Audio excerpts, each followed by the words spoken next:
선교 헌금으로 나눔과 선행과 구제로 섬기는 것으로 하나님께 돌려드리라. 그리하면 내가 더 큰 재물로 너에게 복 주시리라. 또 하나는 보물을 하늘에 쌓아두라. 본문에 이렇게 말합니다. 보물을 하늘에 쌓아두라. 보물은 무엇일까요? 각종 재산 가치가 나가는 보화, 금이나 은이나 진주나 각종 보화를 보물이라고 말하는데, 사실은 보물, 요즘의 보물은 각종 비싼 보석 반지, 금은 보화가 아니고 돈이랍니다. 돈.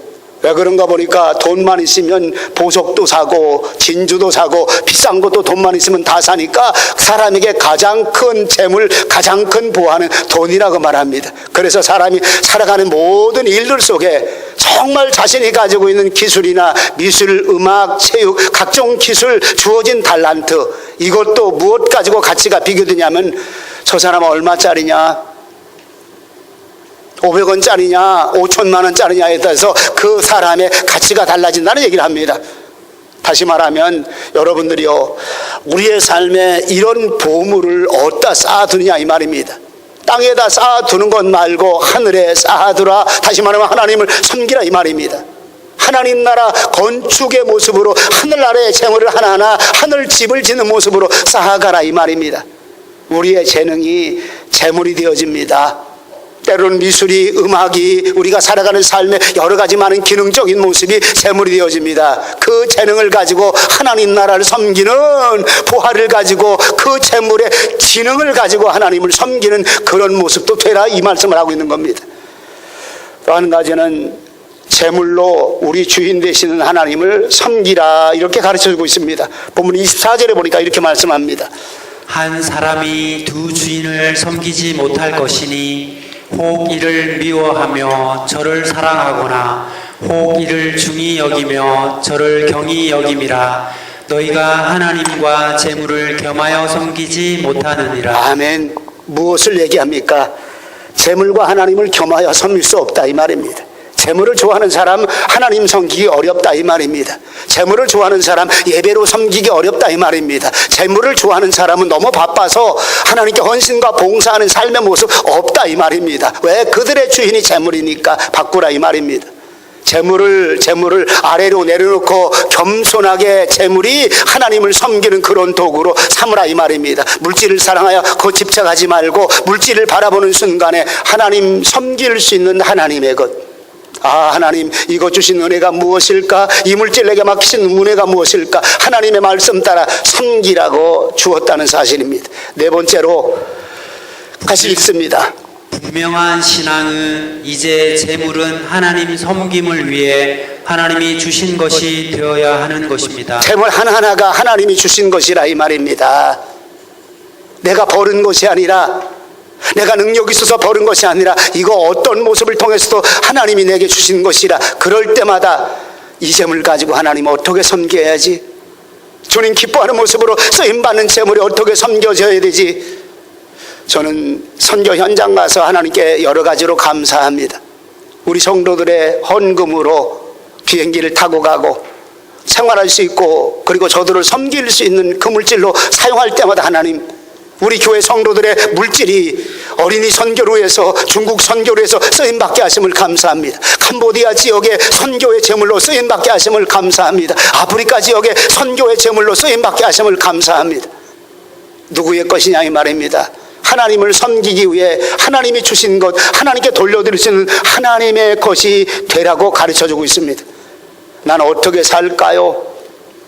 내가 가지고 있는 재물에 대한 내 개념은 어떤 개념일까요? 어떤 모습으로 재물을 내 개념 속에, 마음속에 갖고 있느냐 이 말입니다. 하나님, 주님의 물질로 주님을 섬기는 나의 소유가 될 수 있도록 역사해 주시옵소서. 세계적으로 유명한 사회심리학자이며 사랑의 심리학자인 에리 프롬이 그가 쓴 책에 유명한 책이 하나 나옵니다. 소유냐 생존이냐, 소유냐 생존이냐. 제 서재에도 이 책을 가지고 있는데, 소유냐 생존이냐, 쉽게 좀 말합니다. 사람이 살아가는 데는 생존 양식이 있는데 두 가지가 있습니다. 하나는 소유해서 내가 이걸 가지고 살아가는 데 쓰는 양식, 또 하나는 존재 양식이라고 말합니다. 아주 더 쉽게 말하면 소유 양식이란 살아가기 위해서 돈도 벌고 살아가기 위해서 물건도 쌓아놓고 살아가기 위해서 무, 배추, 김장도 잘하고, 다시 말하면 이거 소유하고 있어야만이 내가 생존하기 때문에 소유하는 거예요. 필요합니다. 필요하지 않다는 얘기하는 거 아닙니다. 그래서 저축하고 잘해야 됩니다. 그래서 전략하고 필요할 때 생존하기 위해서 먹을 것, 입을 것, 쓸 것 필요하기 때문에 생존의 모습이라. 그래서 이거를 소유 양식이라고 말하고, 또 하나는 존재 양식이라고 말합니다. 내가 이 땅에 왜 존재하고 있는가? 존재하는 가치 때문에 살고 있어요. 신앙의 사람들은 존재하는 가치 때문에 살고 있다는 사실을 가슴 깊이 기억하시기 바랍니다. 내가 왜 살고 있을까? 내가 왜 행복을 추구했을까? 우리 자녀들을 왜 말씀으로 양육할까? 존재 가치 때문입니다. 존재 가치. 이걸 바로 존재 양식이라고 말합니다. 마태복음 19장에 부자 청년이 영생 얻는 것 때문에 예수님을 찾아왔습니다.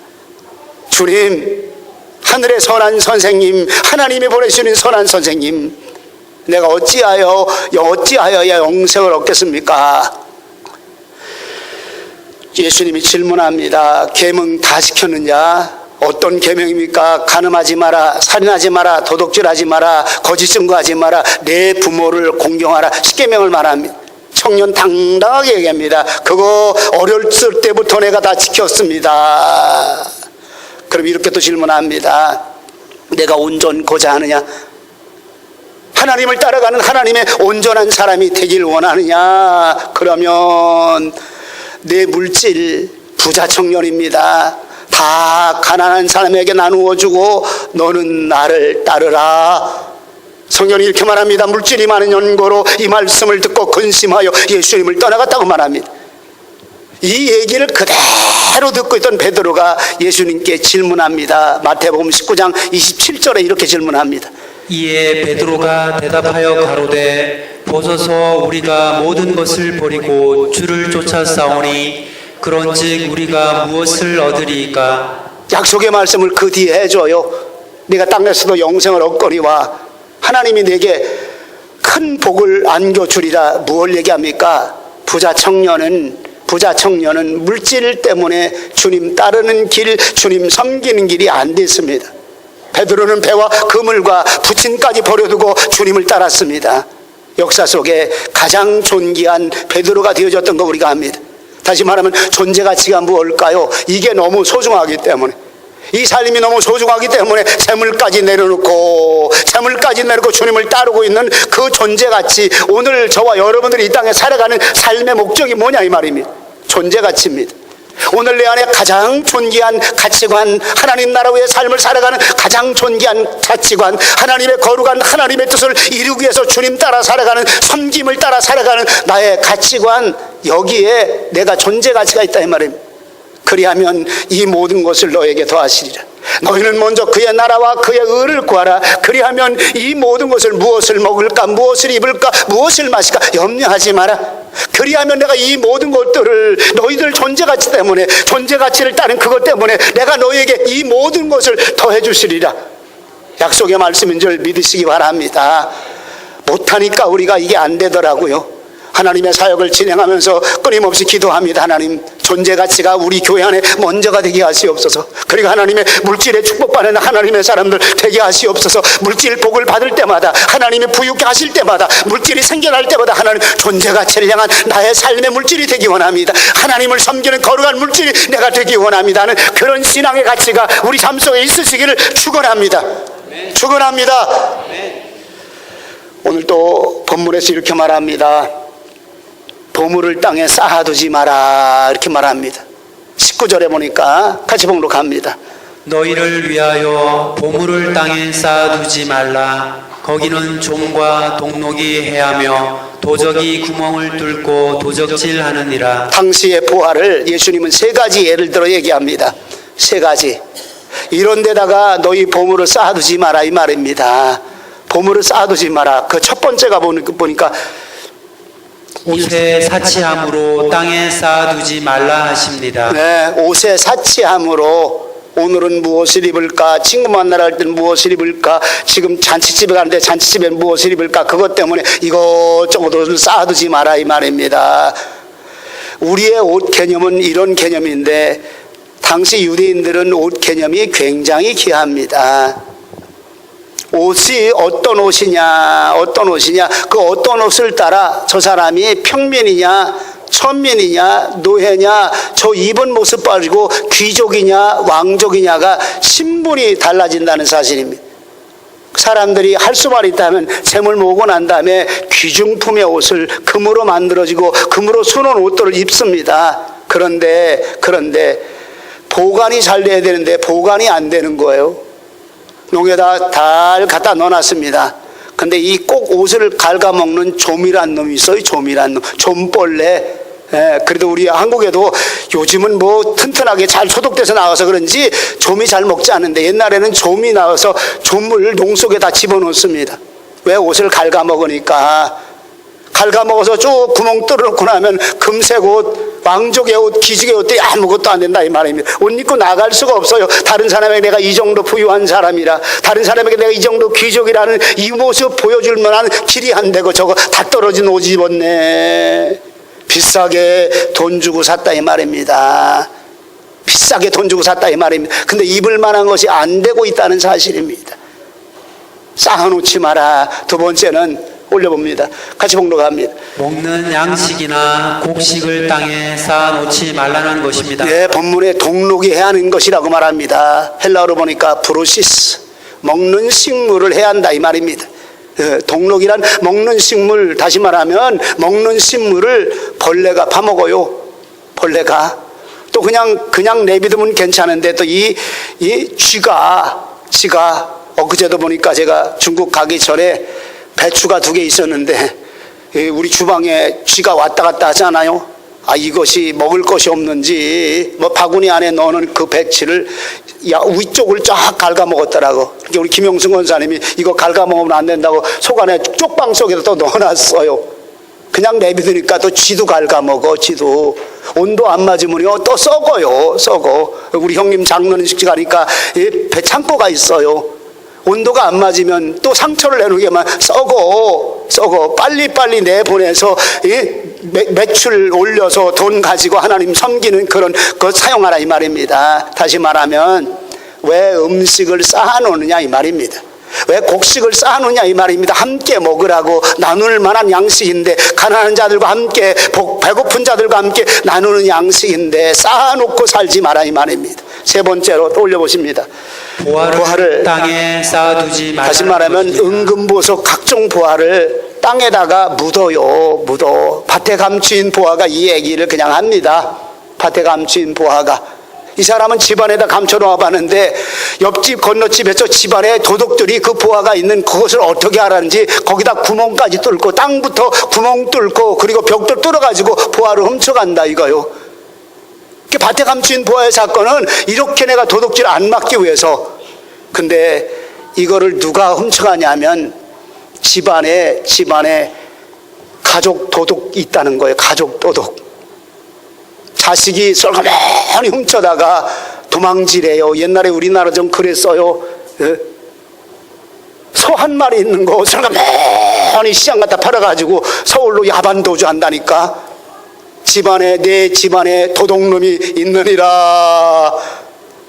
다시 말하면 구멍을 뚫고 다가와요. 구멍을 뚫고 물질 쌓아놓으니까 자식이 별 볼 일 없는데 쓰느라고 몰래 훔쳐가 버리기도 하고, 땡땅 놓고 졸라대가지고 그저 그냥 안 줘도 되는 건데 주게 만들고, 결국 내가 가지고 있는 재물 쌓아두는 그 먹을 것들, 그리고 쌓아두었던 사치한 그 옷들, 그리고 보아 쌓아두었는데 결국 선한 일, 선한 사업 하지 못하고 하나님 섬기는 데 쓰지 못하고 왜 도둑질 당하느냐. 지금 그 얘기하는 거예요. 왜 도둑질 당하느냐, 왜 쓸데없는 일에 이거 쓰게 만드냐 이 말입니다. 나누며 베풀며 섬기며 선한 일, 생명의 거룩한 일, 살리는 일에 이것 가지고 너희 섬기라. 주님 그 말씀하고 있는 겁니다.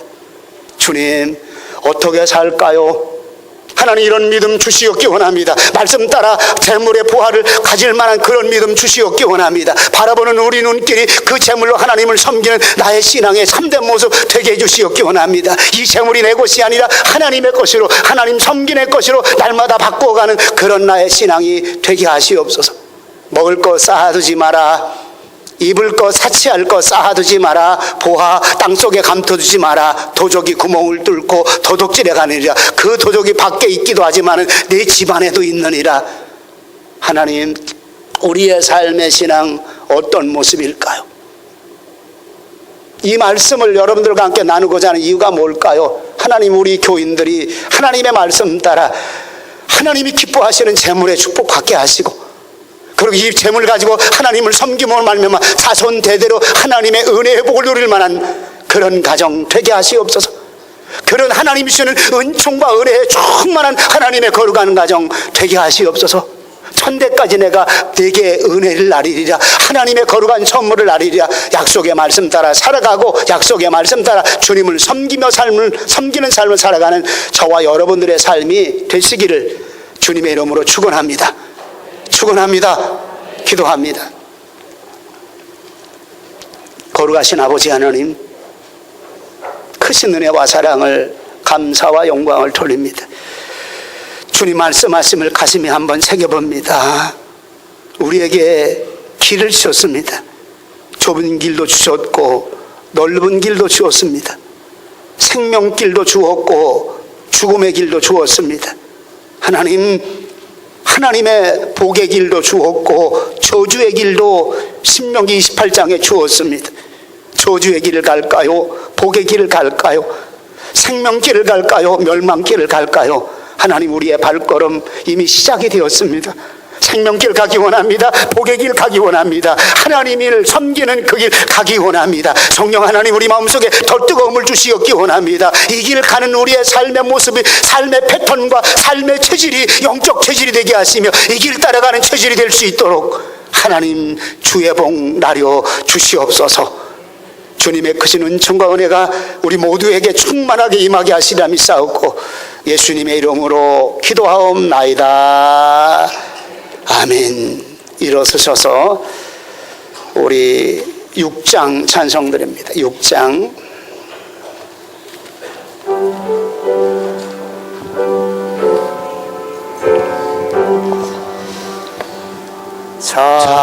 찬양 성부 성자 성령 삼위일체 신께 영생으로 하늘까지 영광을 돌리세. 영광을 돌리세. 주 예수 그리스도의 은혜와 하나님 우리 아버지의 지극하신 사랑하심과 성령님의 교통하심이 오늘 내게 주신 말씀의 길을 따라가기 원하는 우리 믿음의 권속들 머리 위에, 저들의 가정과 저들의 삶의 터전 위에